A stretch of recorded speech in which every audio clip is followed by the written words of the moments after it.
प्यारे बच्चों, आज ज्योग्राफी का हम थर्ड लेसन आपको पढ़ाने जा रहे हैं। इसमें आपका एक क्वेश्चन है, पिछले पार्ट में सेकंड में मैं लिख करके भेज दूँगा, वो आप कॉपी पर उतार लेंगे। पांचवा question, why do you think that the demand of fresh water is increasing. ये क्वेश्चन लिखाना है, ये आपको हम लिख कर भेज देंगे कॉपी पर, तो आप उसको नोट कर लेंगे। आज हम third lesson natural resources, minerals, energy, plants and wild life के बारे में पढ़ा रहे हैं। Natural resources, what is the resources. आपको हमने कई बार बताया है कि रिसोर्सेज क्या है।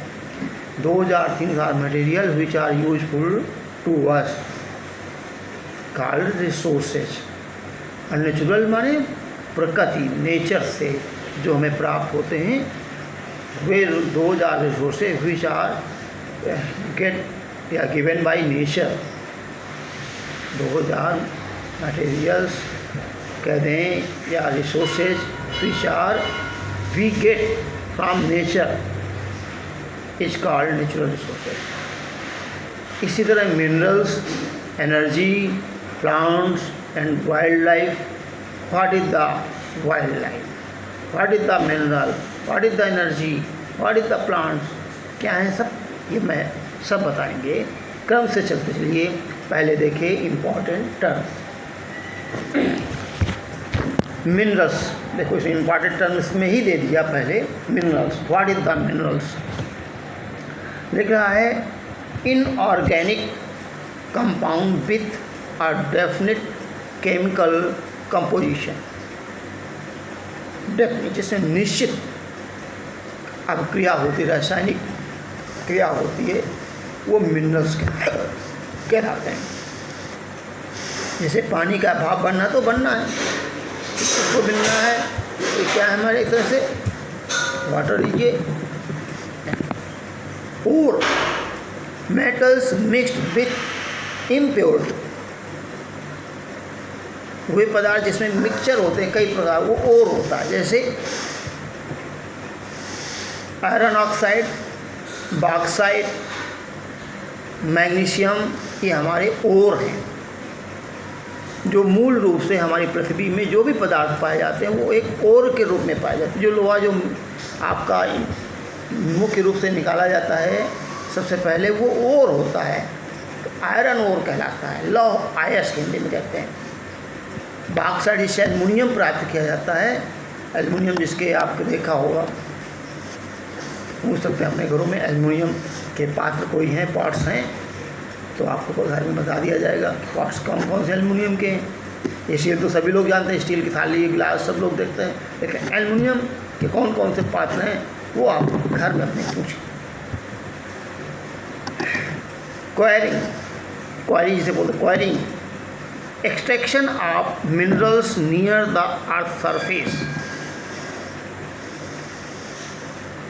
Extraction of minerals near the earth surface, पृथ्वी के बिल्कुल सरफेस के बिल्कुल जो पास पाए जाते हैं, इनको क्या बोलते हैं, quarrying. Alloy, metal mix with the several ore and minerals. Metals mixed alloy with several ore, alloys के साथ जो मिले होते हैं वो मेटल्स कहलाते हैं। Recycling of metals, reutilization of discarded metal by smelting them. Smelting जानते हैं, पिघला कर जो बनाए जाते हैं फिर से, वो रिसाइकलिंग मेटल होते हैं। Fossil fuel, fuel form due to the remains of dead plants and organism. Dead plant, ये आपका कोल, पेट्रोल, डीजल, केरोसिन, ये सब क्या है, फॉसिल फ्यूल है।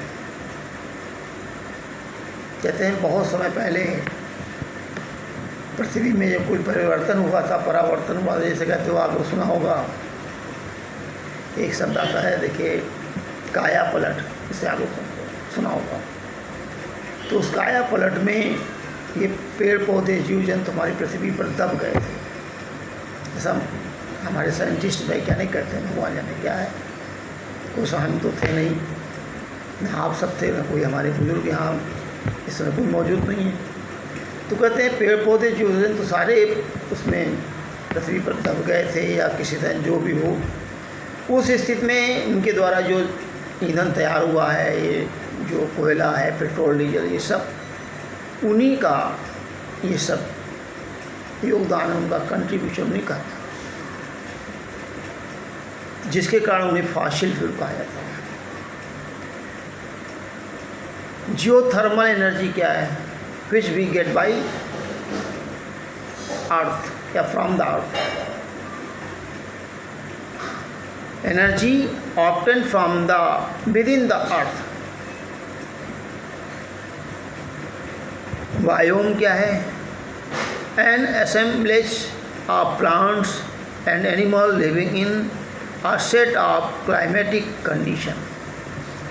एक ही प्रकार की जलवायु में जो विभिन्न जीव जंतु जहाँ पाए जाते हैं, एक जैसा वहाँ का भौगोलिक पर्यावरण, या कहते हैं एक भौगोलिक पर्यावरण के अंदर जो जीव जंतुओं या जीवों का जो आवास पाया जाता है वो जीवोम कहलाता है। नेचुरल हैबिटेट क्या होता है? The nature living place of animal. Nature living place, प्राकृतिक आवास जहाँ जीव जंतु सब लोग रहते हैं। जैसे अब खुले मैदान में रहना, पर्वतों पर रहना, ये क्या है? नेचुरल। इंडेंजर्ड स्पेसीज क्या है? Species which are facing the danger of. Light भैया चली गई है, अब इतना ही पढ़ाएंगे, फिर अगले दिन।